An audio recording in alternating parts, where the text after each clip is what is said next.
Coach Stone Podcast.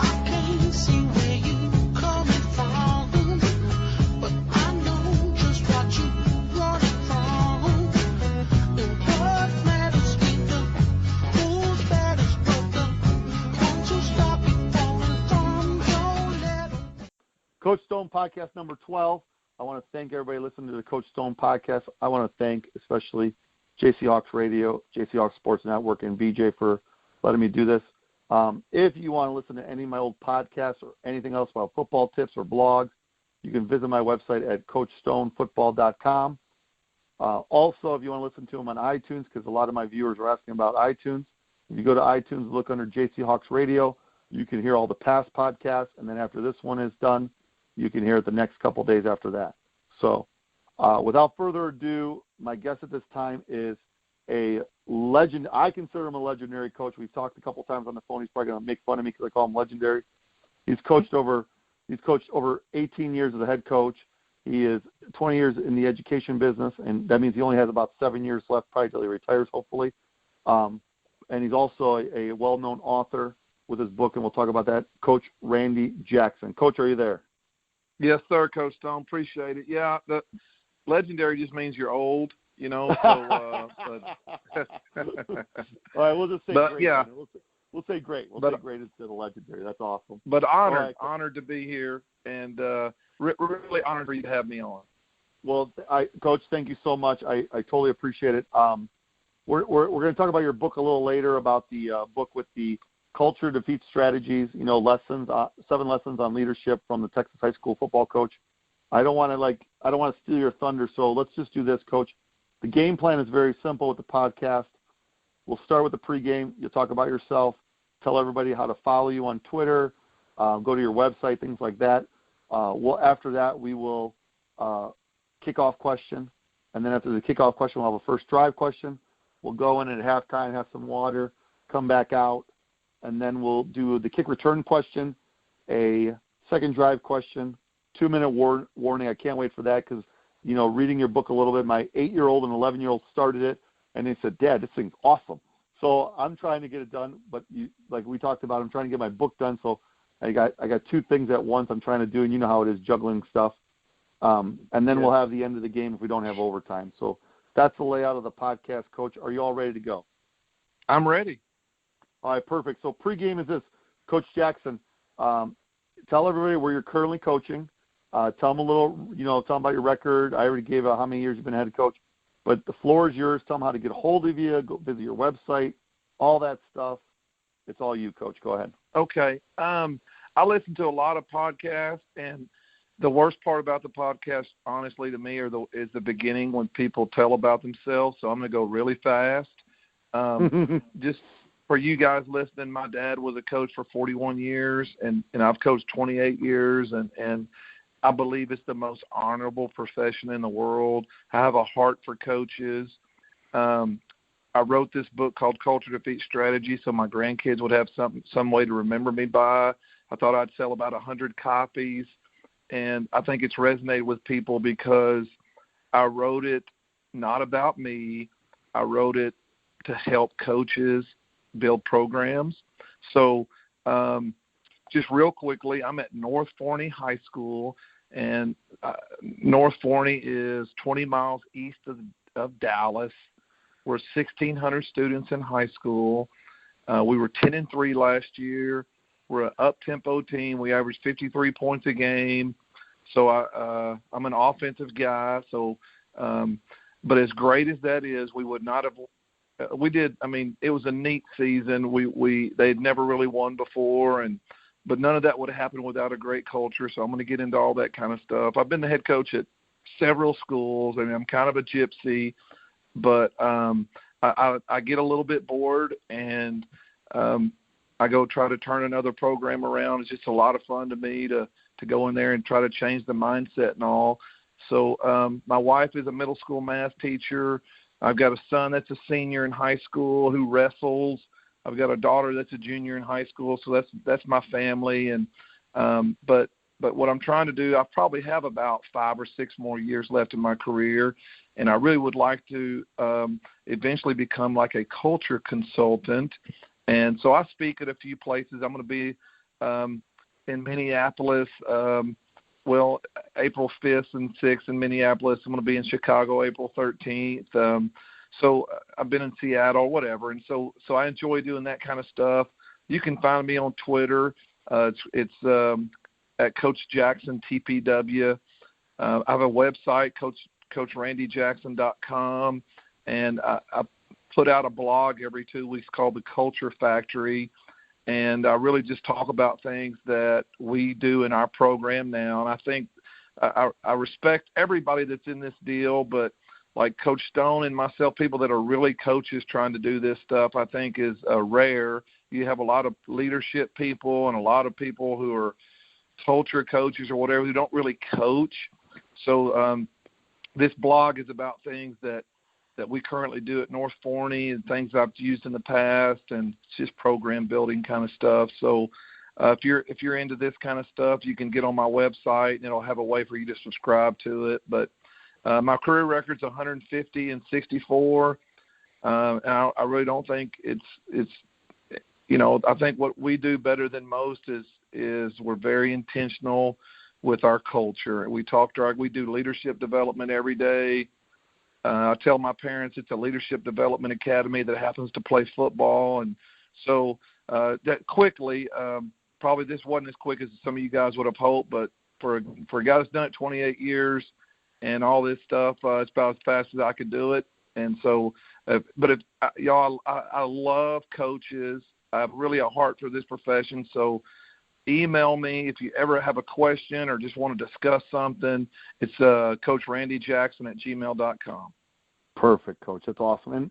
And here's one thing I love about you, Coach Jackson. You're talking about like us and things like that. The one thing I love is this. You didn't mention in 2010 you were the 4A Texas Sports Writer Coach of the Year. You're very humble in that in your rewards. 2015 you were DFW Tom Landry Award. What's the Tom Landry Award to the people that are not familiar with Texas? What's that award? That's an award, Channel 11. One of our CBS affiliate here gives a Player of the Year award, and they give a Coach of the Year award. Tom Landry, big deal here and all. So basically it's an award, and honestly it's really not the guy who won the most games or anything. It's an award that is to honor Tom Landry, a guy who did things, quote unquote right, and Correct. Who's trying to help raise kids. And so a guy that's good for kids, I guess. Awesome. And then recently at the Texas High School Association, you were Beyond the Game award winner. Can you go into that really quick? I'm sorry to brag about your rewards, but I want people to know is that. Well, thank you. The Texas High School Coaches Association is they have a leadership summit every February, and great speakers and all, but they give out an award every year called the Grant Taft Coaching Beyond the Game Award. And basically it's kind of like that Tom Landry deal where it's they're recognizing someone who is, well, the term I just love to use is help raising kids, and not just a football guy. And so, it was really the most prestigious award I've won is the Coaching Beyond the Game Award. So, yeah, pretty proud of it. Awesome. Perfect. Coach, with that being said, there's the whistle. We're going to go to a commercial break. I'm not used to this, so we're going to go to a commercial break, and then we'll be right back with the kickoff question. We're going to do a huddle commercial break right now. So, Coach Stone Podcast, episode 12. We'll be right back. Huddle is a leading software company revolutionizing the way coaches and athletes prepare for and stay ahead of the competition. Go to @HuddleFootball on Twitter or go to www.huddle.com/football for more information. That's HUDL.com/football. We're back from commercial with Huddle. Coach Stone Podcast, episode number 12. Coach Randy Jackson, very knowledgeable coach. I consider an FBI coach, football intelligence. Coach, the kickoff question is very easy for me because I can't wait to hear it. You've been a head coach for over 18 years, and I'm not trying to toot your horn or nothing, and I apologize. You're not like that type of person. But you've turned 3 programs around over 3 times, okay? And just now with your new one you're currently at, can you explain how you did that? And I know it's probably going to be some with the book, and if you have to, touch base on the culture defeat strategies, but explain how you did it. I mean, not just once, not just twice, 3 times, Coach. The floor is yours. Okay. Well, the one thing I am going to tell that is really, I hope is not bragging, because, it's funny, there's just so many great coaches out there, so especially around the country, anybody to be listening to this. But in 2010, I was the head coach in a little town called Lone Oak, 300 students, and a school that, in fact, that we played this year at North Forney, Mesquite Poteet, came open, and I think I was the 3rd guy they offered the job to. They'd been 1-19 the 2 previous years, and I went into this school, and in Texas, everybody that coaches is also a full-time teacher, and so it's kind of a big deal to come in and change your staff. So what I'm trying to say is all 3 of them have been different. But the most miraculous one was at Mesquite, and that's really what kind of got me on the map, I guess, is what kind of got me where people kind of knew who I was. But so that was 2010, and so they were 1-19, and here's what I learned about it is they were beat down. So I'm going to talk about each one of them just real briefly. But in Mesquite Poteet, 1-19, they were beat down. They weren't proud to be on the football team. I mean, I asked a coach when I first got there about the mindset of them and all, and he said, Coach, I'm just going to be honest with you now, the band makes fun of our football team here. And so I knew then the worst thing I could do is go in there and draw a line in the sand and watch it, watch the movie Patton and go in there and get my, kind of – so I went in there and became a cheerleader and told them every day – how great this thing was going to be. This is the first time I really got real intentional with the mental game. And really, it's not that I didn't think we could win, but I just remember thinking, if we don't win, I'm going to make sure I can stand being around these guys. So I'm really going to pour into their character. And so I really was real intentional with that. So in Texas, we have a period every day where we have our guys, and so we have a 90-minute period. In Mesquite, we had you're only supposed to use 60 minutes of it for training, so we would spend the other 30 minutes talking about culture. I mean, talking about character, and I thought I knew what I was doing then, but like all this stuff in the book, I did not really do in 2010. I mean, I really have learned a lot more since then, but I can tell you that I was very positive with them. I mean, I just went out there and said, guys, we're going to learn this play today, and in 60 minutes we're going to be good at this play. And I made sure I redesigned the logo. I made sure our 7-on-7 stuff looked good. I did anything I could to make them feel good about being Poteet Pirates. And we got off to a good start. We won the first game, and they acted like they had won the Super Bowl. And then we won the next game. And, well, then we had like 8 league games that year. We were picked last. We were picked 9th in a 9-team league. And I started talking to them about how they were going to make a movie about this team. And, I mean, I really think that if you will just tell somebody something every day. Now, you'll hear me say this probably a lot in this podcast, but the term I love is that everything that you want to accomplish is a daily fist fight. So you can't tell your team one time that they're going to make a movie about your team. You have to tell them every day. So I just kept telling them. We kept kind of doing pretty good. We ended up winning our first district game. I didn't even really research it too well, but we win our first district game. It's on the road. And the next day in the newspaper, I'm looking at the newspaper, and it says we broke an 18-game district losing streak. And I remember thinking, wow, I didn't know we sucked that bad. Those kind of – so, I'm just kind of a ready, fire, aim guy. I was getting a pretty good raise. I was wanting to be at a bigger school. And so the miracle just kind of happened. And so we went 12-3 that year, and I stayed 3 years, and we had 3 pretty good years. Poteet's still doing good. I'm proud of it. I ended up going to Plano East for a year, which is the biggest school in Texas, over 6,000 students. And some of the things they promised me they didn't deliver on, so I left after a year. And so I went to Grapevine, and they were another down program, 2-18 the 2 years prior that I got there.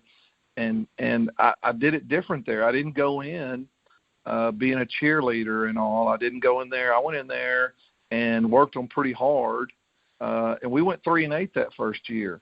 And so I really couldn't get them.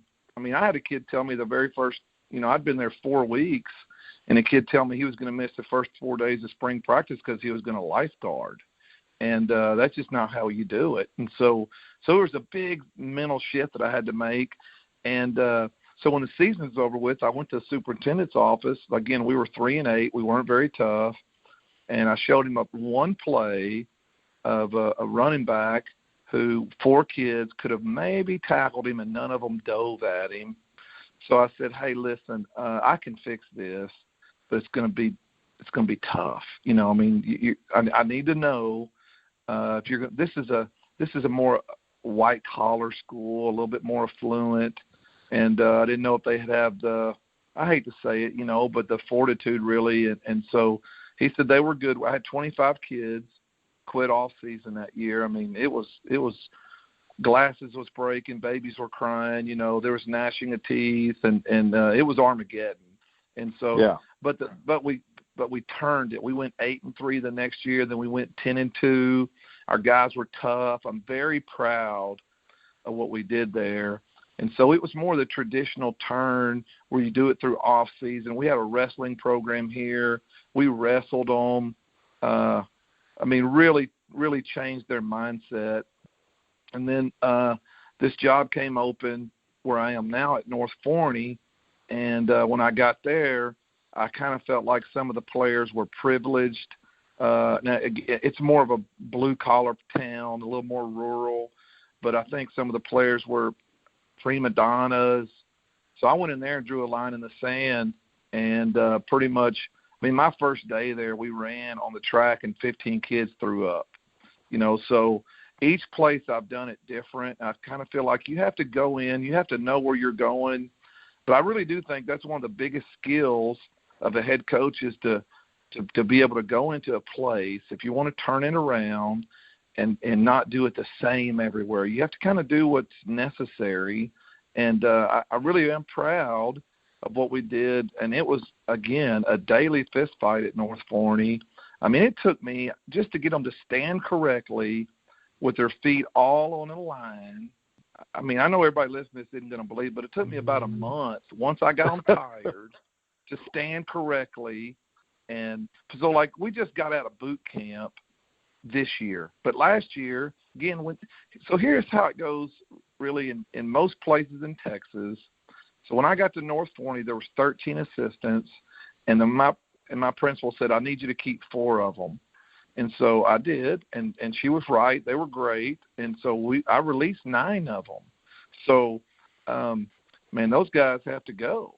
And now they finished the school year and things like that. But I got the job I started at the end of February. And so bottom line is you're shorthanded, and you're trying to hire coaches, but they can't, until unless there's a teacher job open. So we couldn't do boot camp last year. But so all 3 of them, I think. But here's the thing I think that is the common thread. So I did it all different with the intensity. We worked them hard everywhere. But all 3 of them, you have to brand it. And you have to give them – everybody wants to be – there's a book out there called Tribe. Everybody wants to be in a tribe. Everybody wants to have a brand. And so you have to give them something that makes them feel like they're on the – something college has been – I don't know how much but Chad Morris gets a job at Arkansas, and it's like an hour later there's a hashtag out that says hammer down. I just think there's the branding and the marketing and all that. And so for the guys who are out there who kind of don't, and honestly, they're probably not listening to this podcast if they're not a Twitter person but it is such a big deal now. So everybody's personality is different, but whether you celebrate them and you're a constant cheerleader, or you go in there and have 15 kids throw up, I think there's different ways to do it, but you have to brand it for sure and make sure that you feel that you're getting that culture through your brand. That's awesome. And the funny thing is, like with your programs, you said with the first one, right? And we were talking about this, I think you said it earlier. They thought they won the Super Bowl, right? And I always say to the players, when you try and turn a program around, like I did one time, I've done a couple too, not at the high school level. I mean, one at the high school level, but all the other ones were at middle school and lower, is, hey, act like you've been there before. You know what I mean? Because a lot of those teams will, and you probably had it maybe your first year when you were that second year in Grapevine, you get scored on or they're up by 2 touchdowns. It's like, oh, here we go again, same old Grapevine High School. You know what I mean? Where you got to get that mentality. Doubt.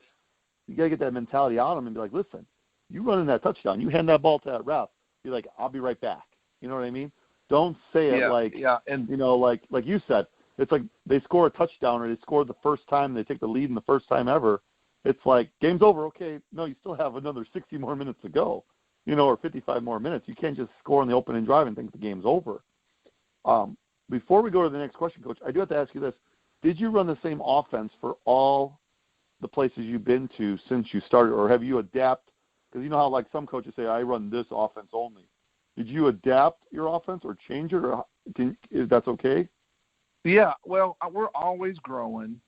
Yeah. The constants were, so in 2010, I was in the Tony Franklin system.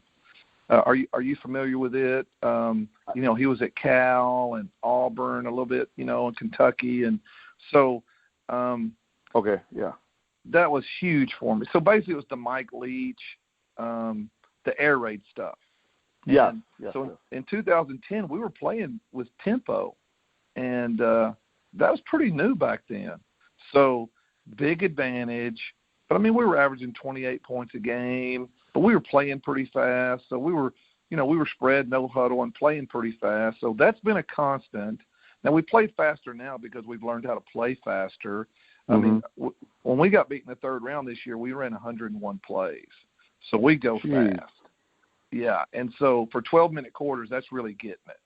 And so we play really fast. But bottom line is this past year, so from Grapevine was air raid. We started the Chad Morris with the H-back there, the Malzahn. That started kind of influencing me a little bit.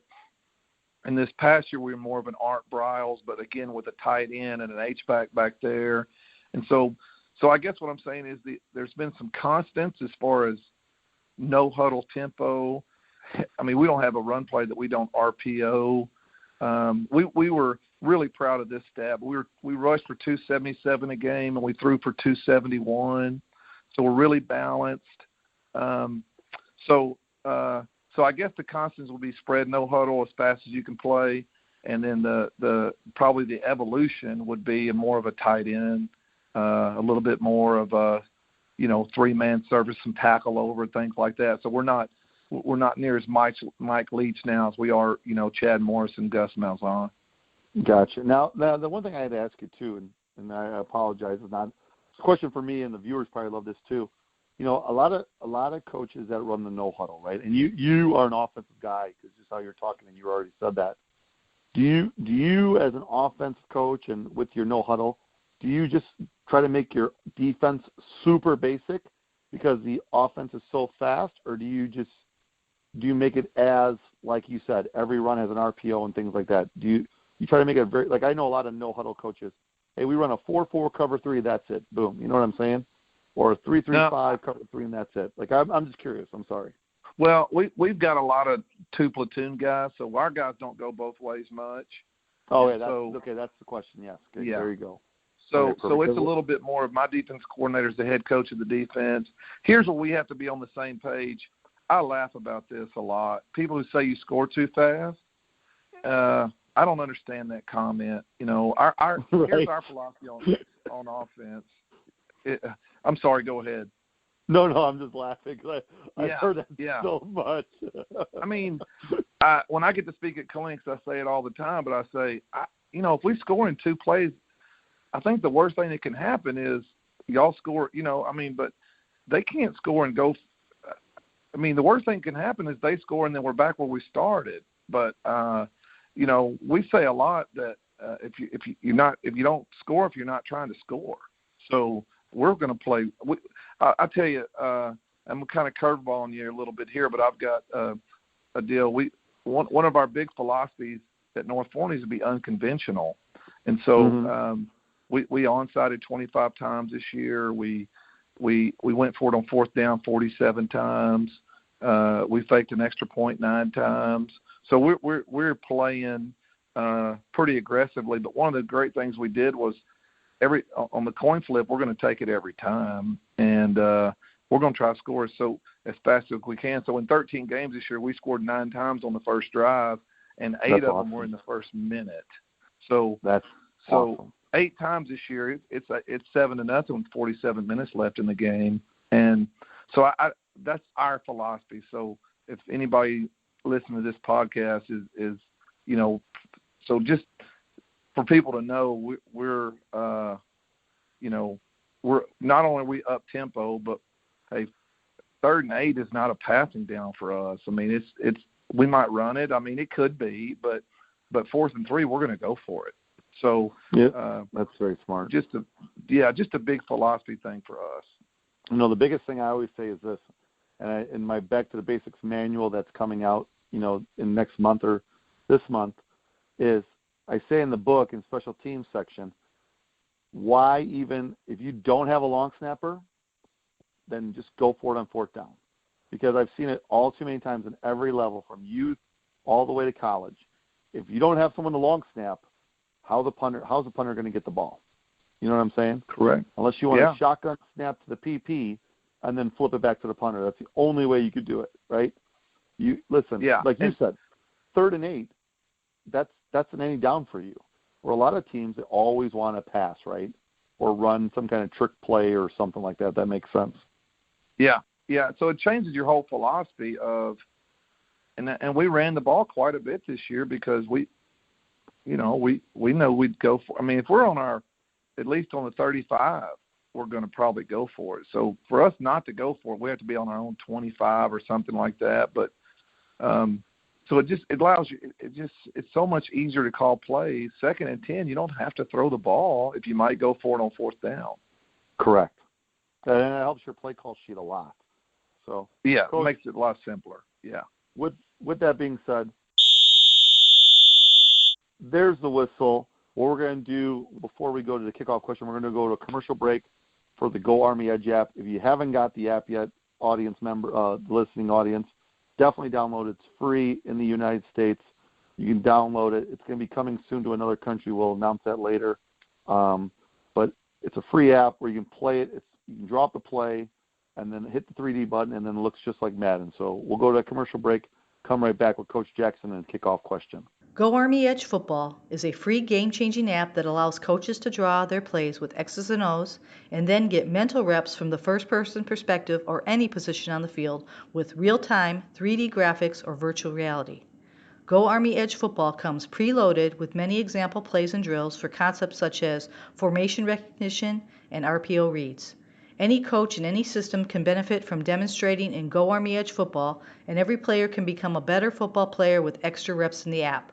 Go visit them on Twitter or Facebook. Insert @GoArmyEdge. Back from commercial, kickoff question. Coach, that was awesome.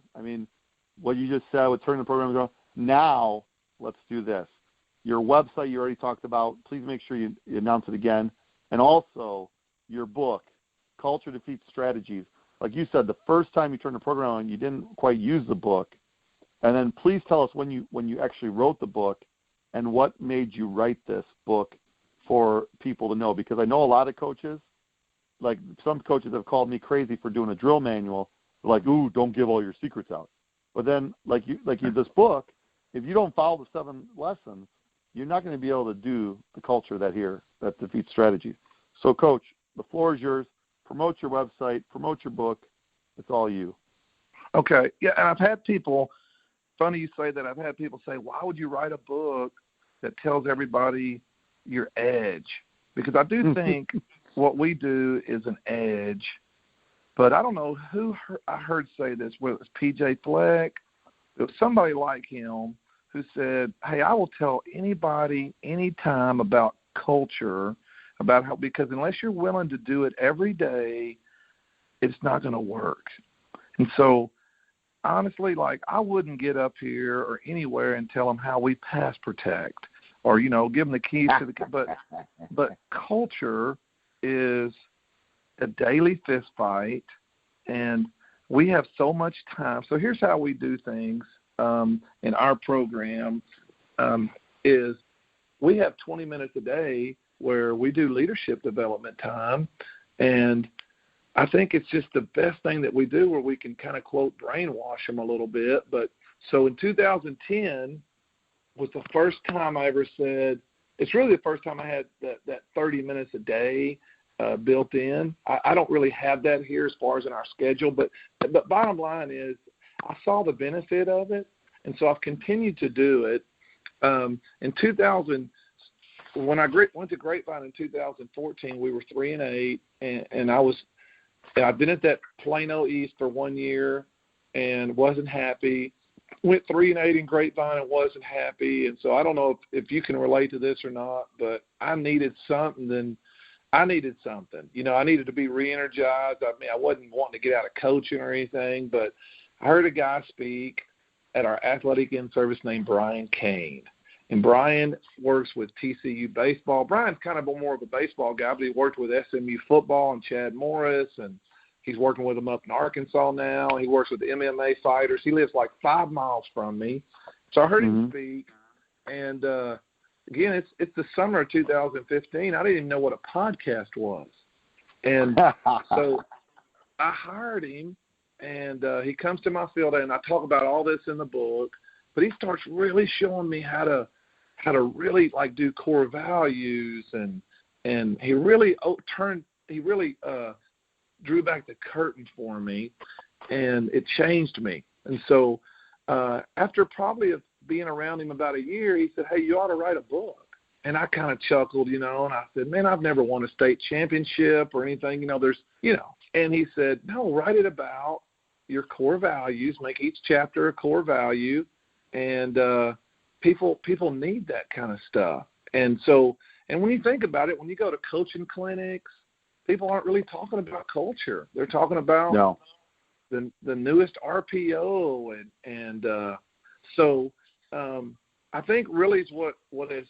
I'm over 4,000 books now sold, and I really it's 3,900 more than I thought I was going to sell.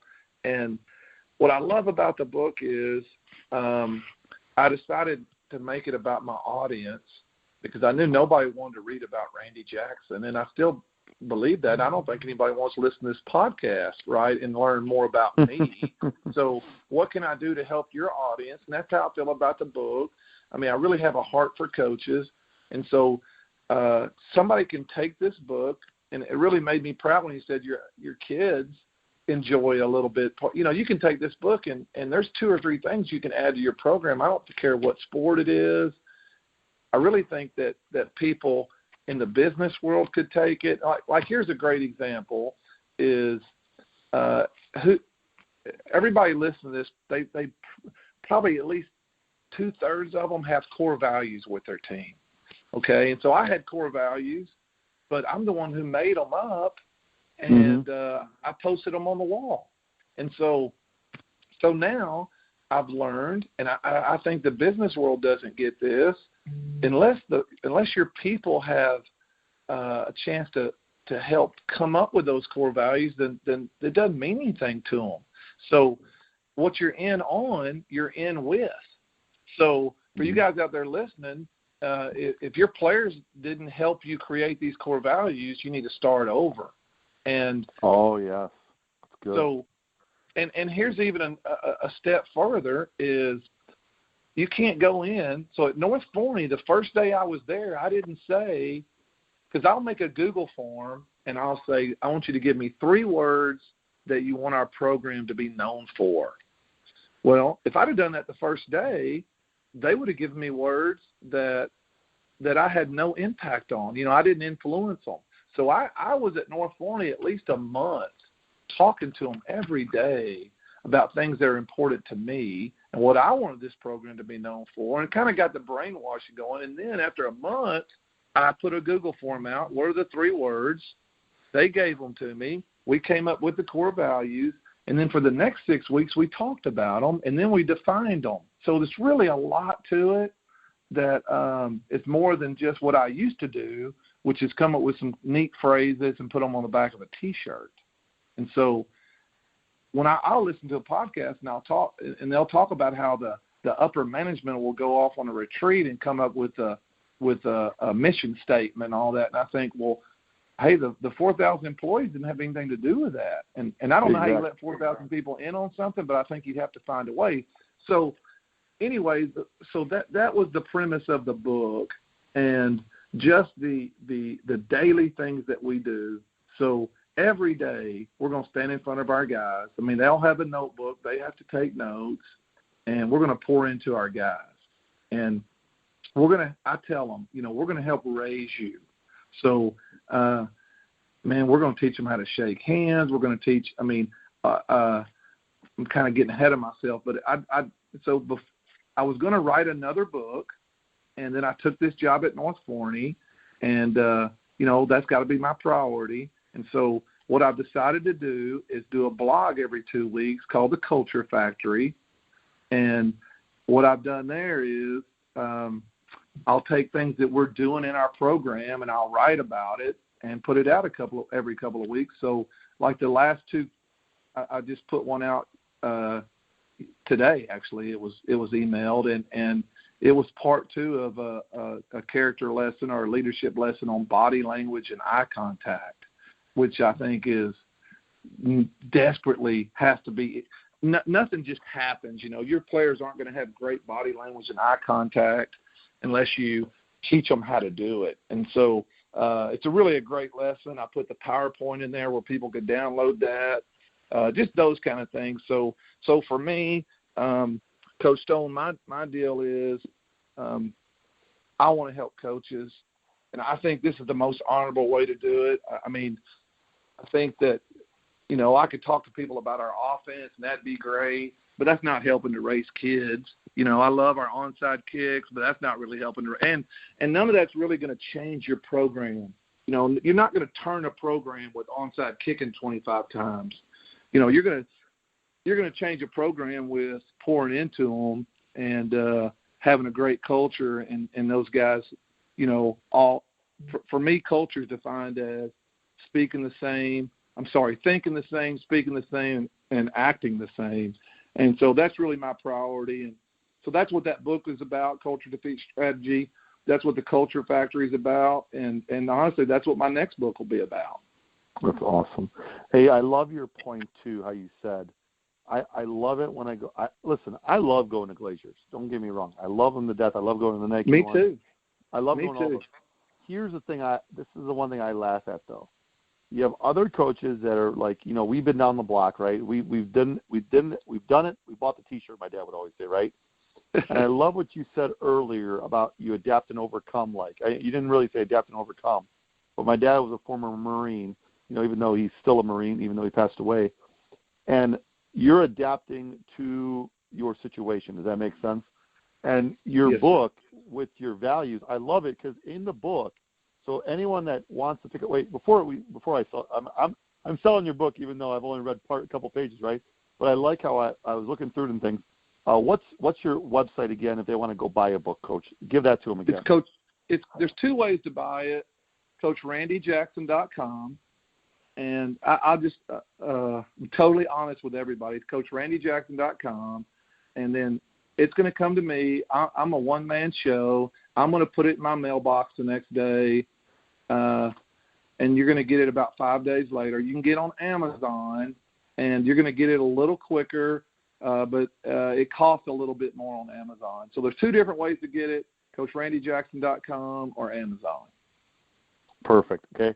And here's one thing I saw in the book, and he talked about the core values and things, but he showed actual pictures of where he was coaching, like when he did the Mustangs and when he did the other one. I forgot the other. Let me see if I can find it really quick. There was a Mustang one with the core values. and it was both Mustangs, because you had one with 1997, and then the other one was like a poster with your core values. And you talk about it in every chapter, those core values. I'm not going to like steal your thunder because I want people to buy your book, Coach.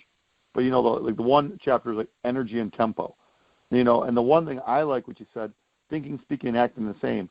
With going back to the Glazier clinics, you have young coaches or other coaches that go to people to speak, right? And they go to the top of the line places like, hey, I'm going to go see, Notre Dame's offensive coordinator, or I'm going to go listen to Frank Wright that just won the Super Bowl, and now he's at Indianapolis, right, about RPOs. People don't realize those are professional athletes. Those guys have been running RPOs since we've been born almost, right? And the other thing is, youth coaches, you can't run the RPO that the NFLs do. I mean, you could, but unless you have all those types of athletes, you're not going to get the ball oftentimes they blitz and things like that. Like if you're going against the Patriots defense in the NFL with your youth quarterback, I don't think the read's going to be there. Does that make sense? I don't. Yeah, So. and they're even like for us high school guys, they're not going to give you everything. And correct. Again, I'm all for going to clinics. I love clinics, but I spoke 3 times at Nike Portland this year, and one was on culture, one was on being unconventional, and then one was on offense. I'm going to speak 3 times in Minneapolis, and it's going to be the same thing. But if I said, hey, let me speak 3 times on culture, no one would agree to let me do that because they would be afraid. No, everybody wants you to speak on tempo and RPOs, but the people who they really enjoy my culture talk and my unconventional one's fun too because it's a little bit different as far as the onside kicks and all that. But I'm trying to hire a quarterback coach right now, and I need a guy who understands quarterbacks. But if he's not a good fit for us, if he's not a good blend in my office, if he doesn't have the right culture, if he's not a good person, if he's not, so I think everything in life is about a good fit and making sure that people align with you and your core values. And so I'm not going to try to find the greatest quarterback coach I can who doesn't align with our core values. So no matter what level you're coaching, here's a great thing, Coach Stone. I ask people this in my clinics is stand in front of your team and ask them, what's our program about? So if you did that at North Forney, they would all tell you our core values. I mean, one of the greatest deals, an article I read was somebody that went to Seattle, and they said all the players, all the coaches, all the janitors all speak fluent Carroll. And I love that term, So if anybody listening to this, if you stand in front of your team and you ask them, hey, what do you think our program's about? If you're getting a bunch of different answers, then don't worry about the next play you're going to put in. Don't go listen to until you fix that, until they all think, speak, and act the same, then you don't need to worry about the next RPO. Awesome. Perfect. Coach, with that being said, there's the whistle. We're going to go to halftime really quick. We're going to have a commercial break about my Big 4 book, and then we're also going to have a 3D coaching. If you guys want to go to my website, CoachStoneFootball.com, scroll all the way down, hashtag. If you use Unite All, you get 10% off any of their products with their 3-dimensional coaching. I've taken the course. It's awesome. Using that and this book is something that I would definitely recommend. Coach, we're going to go to halftime really quick. We'll be right back. Coach Stone podcast number 12.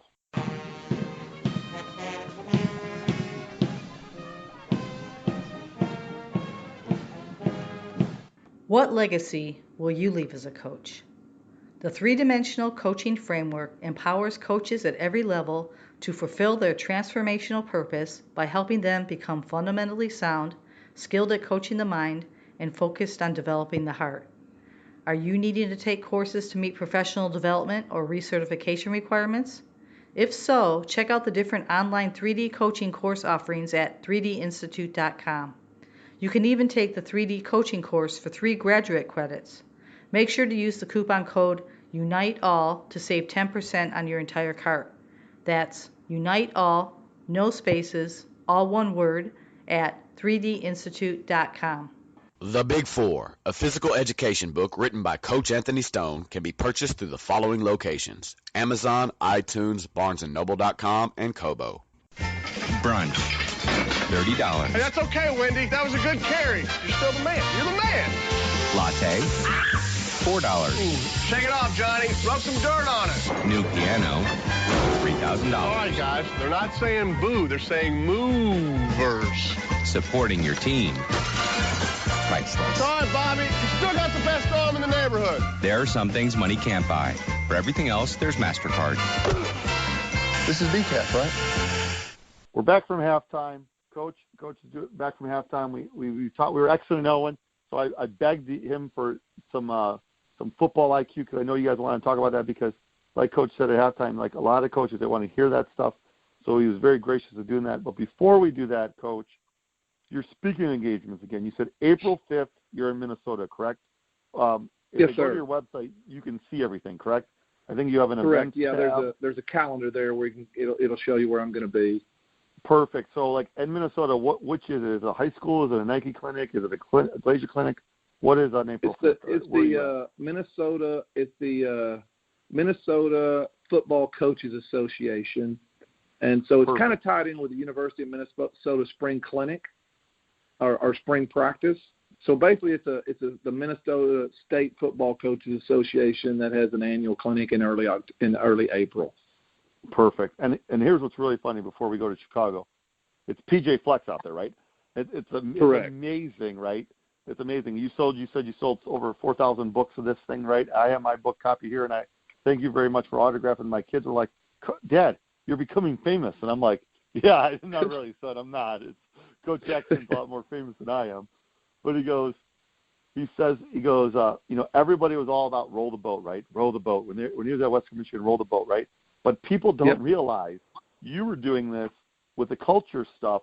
Probably, I'm not saying before PJ, but it's amazing how I see some quotes from Chad Morris, and you have a lot of other quotes from a lot of other people from, Dr. Rob Gilbert, Mark Ball, retired head football coach.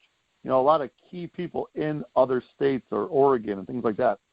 It's amazing how you said culture defeats strategy. It's amazing how now that PJ is so popular, right? He won his bowl game, and then not won his bowl game, but he was so good with the team, and then he goes to Minnesota now, and now you're actually speaking at the clinic. I think that's a true honor. So anybody that's in the Minnesota area definitely need to do it. Yeah, I can't wait to really just be embedded into the University of Minnesota and just kind of be a fly on the wall and take some notes and certainly be a growth experience for me too. Yeah, that's awesome. And that's the one thing I love about you. Say fly on the wall. I always say be a sponge. And I'm telling my audience too, if you want to be a coach or if you're looking at what you're going to do and stuff like that, trust me, just be a sponge. And if you get that chance, just try your best and do it. Okay, Coach, where are you going in April 13th, I believe, and 14th? You're speaking at Joliet West Coaching Clinic, correct, in Chicago? Yeah, and really, it's just for the Joliet West staff. So, oh, really? And here's what I'm trying to get into, and I would love some feedback from anybody in your audience. If you would email me, but what I'm trying to do is become a consultant Joliet West is flying me up there for the day. I'm going to spend one night, and I'm just going to devote, man, I'm going to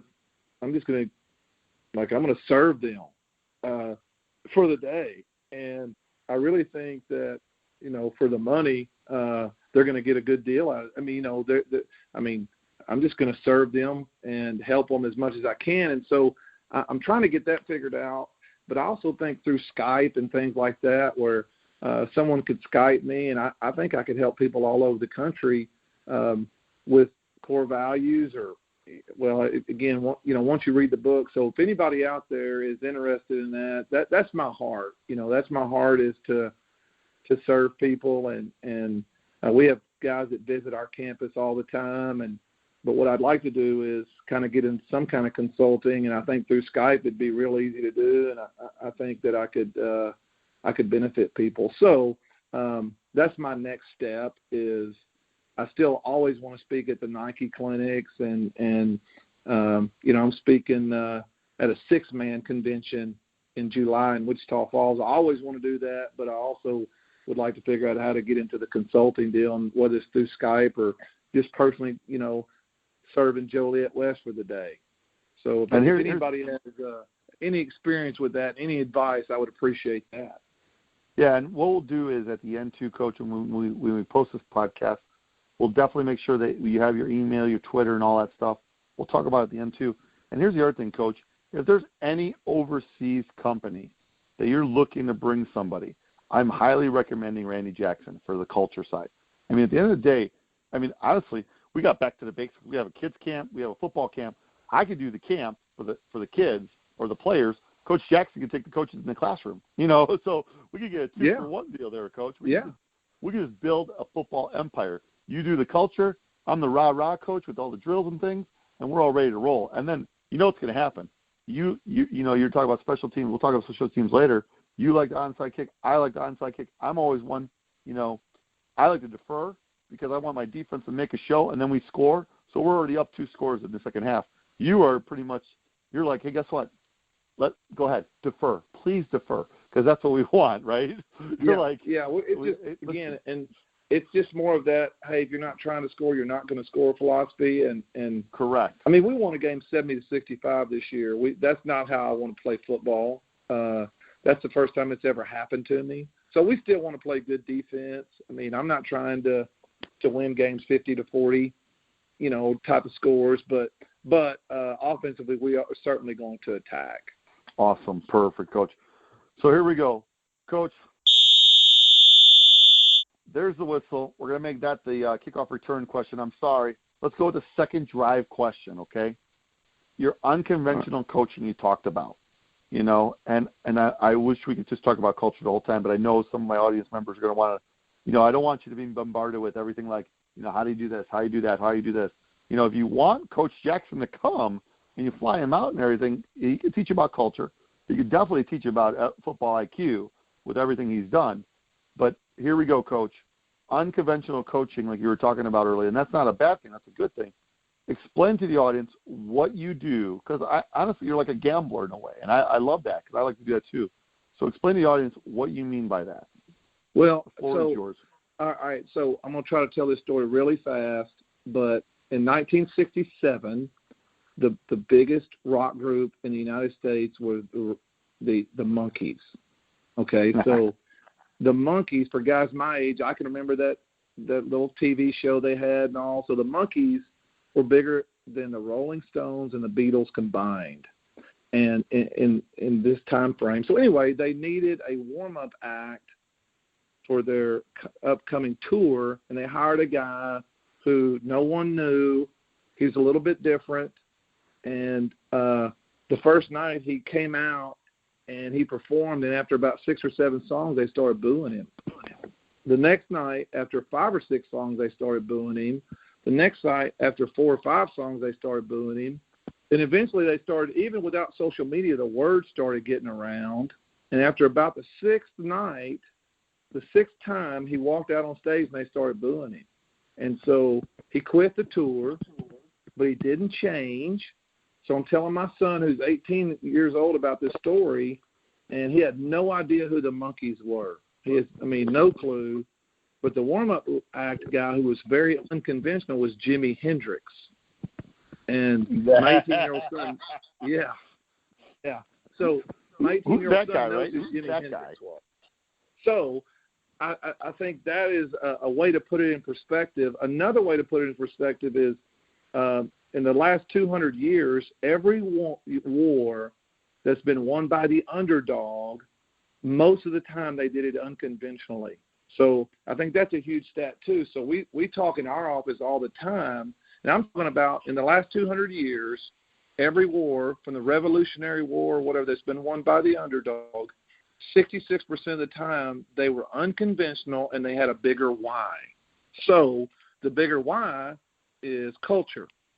The unconventional is onside kicks. It is playing fast. It is faking an extra point. So So that's our program. The two biggest pillars in our program are culture and unconventional. So I just had to give you that foundation, I guess, of why we think the way we think. So that's awesome. For us, unconventional is attacking in the kicking game. So most people are just going to, I don't know if they give lip service to it. You hear that some, but I do think the term I like to use is most people are just going to fight to a tie in the kicking game. And they're going to try not to lose the game. Let's just kind of get through this thing and don't lose it. So for us, that's a great place for us to be unconventional. That's all. And here's what's really funny. I think I said this on my podcast if I didn't. This is a secret I do. Everyone, when you kick off, right, they kick it deep. Why do you kick it to the person they want you to give it to? You know what I'm saying? Don't kick it to the guy that's going to run the ball back on you, right? Now, if you want to put a fast guy in the second level or whatever and mediocre guys in the back, then you kick it deep, right? You just don't ever kick it to that guy, if that makes sense. And sometimes, and I'm going to say this right now, in Texas, you have a lot more athletes probably in your numbers. How many do you have on your roster right now for varsity, right now for your team you're at right now? Probably 50. 50, right? And I want to say a typical Illinois roster is anywhere from, for varsity, probably 45 to 70, right? Or maybe even 30 to 70 probably, right? Sure. There was a team recently in Chicago that won the state title a couple of years ago, I want to say. They only had like less than 20 guys on the team. Wow. So, at the end of the day, just don't kick it to the number one guy. And I like how you do that. With your other stuff you do unconventionally, what was something you did, like, I don't want you to give up your secrets now, right? What is something you did a long time ago that was very unconventional that worked that you probably you haven't done in a long time, if that's okay for our listening audience? That's a tough one, really. I will say this. When I was before I got in 2009, when I was in the little town of Lone Oak, we would dress out 25 players. And so this isn't answering the question very well, but I used to always think we would squib it. I didn't have a guy who could kick it in the end zone, and our opponents would start on the 35, the 37, and I used to always think, if we onsided it here, we wouldn't be giving up but about 5 yards. But exactly. But I think I was fearful of what people in the stands would think or other coaches, and so I just want to encourage you guys to attack and be a little bit aggressive. And the Kevin Kelly guy, the guy from Pulaski Academy in Arkansas, he's done all the numbers. And so here's why we onside is we're trying to steal a possession. So of our 25 onsides, we got 10 of them. So our ratio was really good. 40% is, Kevin Kelly says if you can get 20%, you should do it. So we were double. So we're just trying to steal possessions. So even if you're Coach, I'm sorry to bug you. Coach, I'm sorry to bug you. With those, you got 40% of them, right? How many of them? Sir? How many of the percentages did they score on those? I'm sorry to interrupt you. I was just curious. I'll be honest with you. I don't know the answer to that because, I think I don't know the answer to it because it wasn't a problem. Exactly. Okay, great, awesome. So you're the first person to ask me that question because I've spoke on this a few times when people come. It's kind of one of those things I'm pretty proud of. So I don't know the answer to those 15 other onsides because that's the thing I would always look at. Yeah, and that's awesome. We probably you're going to deal with some percentages here and all, but we when you're averaging 53 points a game, every possession you steal, almost there's a chance we're going to score something on it, a field goal or something. So again, it's a mindset. I think you have to, everybody on your staff. This is the first year we've done that, and last summer I kind of. I'm the head coach, and I'm a very confident person, but I kind of had to get the blessing of the defensive guys before I would have done it. So everybody's got to be bought in on those kind of things, I think. But I think that's awesome. Yeah.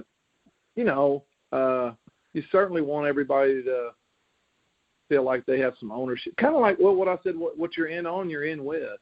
And if I'd have just walked in and said, hey, we're onside now, that's just not the right way to lead. Awesome. Perfect, Coach. There's the whistle, Coach. We're going to go to a 2-minute warning. What I'd like you to do, Coach, is this. You've already talked about, I've sold a couple of your quotes. I just want you to know. And one was just now, everything you want to accomplish is an everyday fist fight, you said. Culture is a daily fist fight, right? You talked about your core values, things like that, in with. I love how you delegate. It sounds like some head coaches, it's like my way or the highway. It seems like you're delegating in the way, too, where you let your defensive coach run your stuff, right? He runs his own thing because at the end of the day, he just needs to know, hey, can you stop him 4 times, right? Because that could be the biggest case if you're stealing possessions. But with the 2-minute warning, Coach, what I want you to do, and then if you want to now, too, you can tell everybody your Twitter handle again, how to get to you. If you're in the Minnesota area, I'm highly recommending going down to University of Minnesota, listen to Coach Jackson speak. They'll have a full crowd, I guarantee you, and things like that. And, Coach, what hashtags do you have right now? I know you have one on Twitter, right? I thought you had the one, Culture Matters, right? For me on Twitter, Culture Matters, Daily Fist Fight. For our team, it's Blue Collar Birds. Well, this is, I talked about branding, and so when I first got there, I started calling our guys goons, which we defined as grit, obsessed, 1%, and next play. But anyway, so that morphed into Goonville, Texas, population 11, 11 guys on the field. And so I've had a bunch of people ask me, hey, what's this Goonville stuff? And so I really this is not what you asked, but if you see anything on Twitter about Goonville, that is me giving our guys an identity, guys who hadn't won, something to feel good about themselves. The parents went nuts on it. We sold more things this year with Goonville. I think we could have put Goonville on a dead squirrel and we would have sold it. So I think if as you head coaches listening out there, if you want to turn a program, you got to find a hashtag.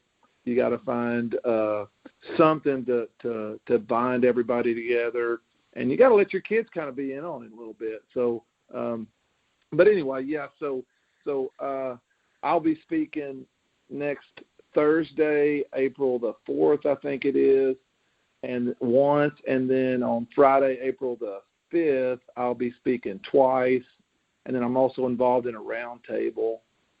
And then Saturday, it's all at the University of Minnesota, their spring ball and stuff like that. So I think I've had a few friends that spoke up there before, and they said it's one of the best run clinics around. So it's a good deal. That's awesome. Awesome, Coach. Okay, perfect. The game is over, Coach Jackson. Why don't we do this? Tell everybody, and I apologize for doing this to you, tell everybody where they can go to see on the website if they want to book anything if you want him to come to your school and speak to your coaches and things like that, I would highly recommend it. Any overseas coaches that want to get Coach Jackson's, please contact them through his website, and he'll give that to you for a second. I don't know if Coach Jackson wants to, but I'd be all in it, Coach. We have the Coach Jackson culture. We have Coach Stone football back to the basic camps. Boom, put them together. We go to a place and we speak overseas, and we enjoy some nice scenery like I've seen before in Australia, London, Sweden, South Korea, and other places like that. So I don't know if you're up for it, but I'm definitely in for it. And I'm one of those guys who enjoys traveling, and I've never been to Europe or really anywhere overseas. So I really, I think that if you want to get an edge, so I say this too, and I think this is golden. 30 years ago, in Texas at least, you could get the edge in the weight room. Everybody didn't have a great weight program. Well, now nutrition is better. Everybody knows how to lift weights now. Everybody knows how to develop their body. Everybody's got personal trainers. So the edge, because we're all looking for the edge. So the way to get the edge now is through the mental game and through culture. And if you want it, I really think a day or two just an immersion of this thing could help change your program for a long time. Perfect. Awesome. Coach, So, why don't you tell everybody? Yeah, so I'm sorry. I'm sorry to interrupt you, Coach Stone, but I no, you're thinking, okay. well, heck, you asked me this and I forgot. So on Twitter, I'm Coach Jackson TPW. My website is CoachRandyJackson.com. My email is CoachRandyJackson@gmail.com. And I just want to help coaches. I want to serve, and whatever's in your budget, I'll make work for you. Awesome. That's great. All right, perfect, Coach. Let's do this. I want to thank everybody for listening to Coach Stone Podcast, episode number 12. I definitely want to thank Coach Randy Jackson. Also thank Coach Jackson. This book, Culture Defeats Strategies, 7 Lessons on Leadership from a Texas High School Football Coach. This is awesome. You can get it on his website. I recommend, I'm telling you right now, for someone that has a book out and have another one coming out, get it on his website. If he mails it to you, you can get it autographed. If you get it on Amazon, you can't get it autographed. You can get it a little faster, but I'm telling you right now, when I got it through Coach Jackson, got a little nice autograph thing. My kids thought it was awesome, and my kids think I'm famous finally. So thanks, Coach Jackson. I appreciate it. You're welcome. I want to thank everybody. I want to thank again JC Hawks Radio, JC Hawks Sports Network. I want to thank BJ. Remember, if you ever miss an episode, you can listen to them on iTunes under JC Hawks Radio. I'll leave everybody with this. Always remember instilling confidence by laying a foundation. Thank you, and have a great day. Thanks again, Coach Jackson. Thank you, Coach Stone. A big honor to be here. Coach Stone Podcast.